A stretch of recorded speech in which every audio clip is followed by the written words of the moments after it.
So I'm going to start by asking you, when did you meet Gina?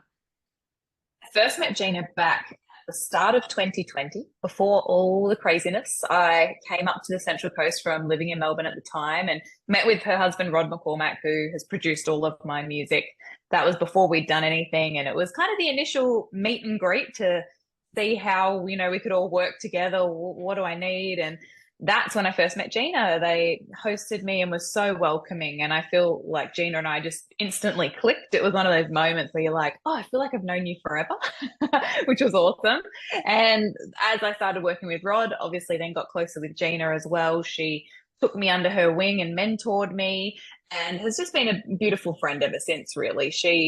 They even let me live with them when I first moved up to the Central Coast. They've been so welcoming and just beautiful to me throughout this whole journey. So we go back a few years now, and she's just such a beautiful, dear friend. So was it that you'd chosen Rod to produce a song? And if so, why had you chosen Rod in particular? Yeah, well, back then I hadn't released anything yet, so it was very new to trying to work out what direction to go with. And I'd been working with a beautiful couple in Melbourne, Barbara Hannon and Adrian Hannon, and they knew Rod and Gina and said, "Look, you are very country," because they're more on the pop side of things, and said, "You're very country. I feel like you gel really well with Rod." So I was over in Nashville in 2019, and Rod happened to be there at the same time. So that's the first time I met Rod, which was really cool. It then took me a little while by the time I came back and, life took over, that then I finally reached out to Rod and was like, oh, I'd really, really love for us to finally do something together. Just because I knew obviously how, well regarded he was in the industry, did my homework of looking at who he'd worked with, who he'd produced, and was like, wow, if I can get in with this guy, he's incredible. So it was really, just word of mouth that got me onto Rod, and then obviously meeting Gina through him, it was just all pretty special. So when you went to Nashville in 2019, was that as a songwriter, or were you just there as a tourist, wanted to see what the whole scene was like?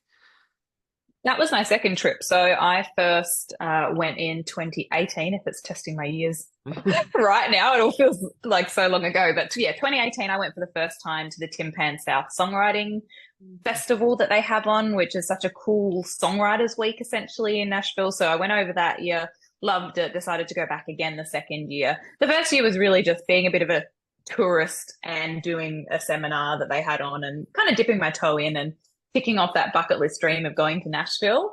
And then 2019, it was like, okay, now I really want to kind of meet with some songwriters, try and get to know some people there. And it was really awesome to do some writing on Music Row and, get to know some other people there.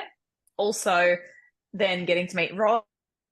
And the day I met Rod, I also met Sam Gay and Templeton Thompson, who have also been my long-term co-writers now too. So it was all pretty special. That first day meeting Rod, I met Sam and Tempe and his daughter Jem, who's an incredible producer as well. So it was met them all at once and then came back to Australia. And I think that was in like April maybe. And I didn't reconnect with Rod until December, because at that point I wasn't full-time in music. I was just kind of managing everything at once. And then I got to the end of 2019 and went, no, get on with it. It's time.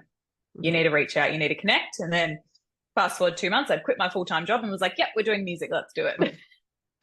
Yeah, you were very efficient with that second Nashville trip, meeting all those people at once. So, and maybe it's also just there's that whole saying about luck is what happens when preparation meets opportunity. So it seems like you had, by committing to going back that second time, you put some things in place and you were ready to go for it. But when you made that decision to quit your job and do music full time, was it more a sense of, I'm going to see how this works out, or you just felt that it was absolutely the right path for you and that you weren't going to have the plan B that people talk about, you were just going to commit to your plan A?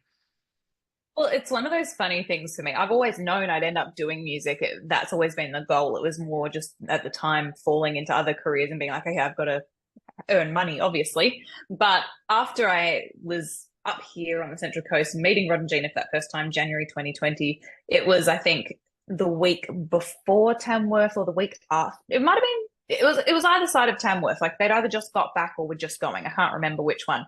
But I was flying home, and it was one of those moments where, some people have like that, you hear like an audible voice or you have like this deep knowing. I was sitting on the plane flying home and I just like was kind of having a little nap, and I just remember hearing this like, quit your job, go into music, just do it. It was like, and I landed, got home and I went to my parents and I'm like, so I just had like this voice and I don't know if I'm losing it, but I think I need to quit my job. And they're just like, yep, great, let's do it. You know, super supportive.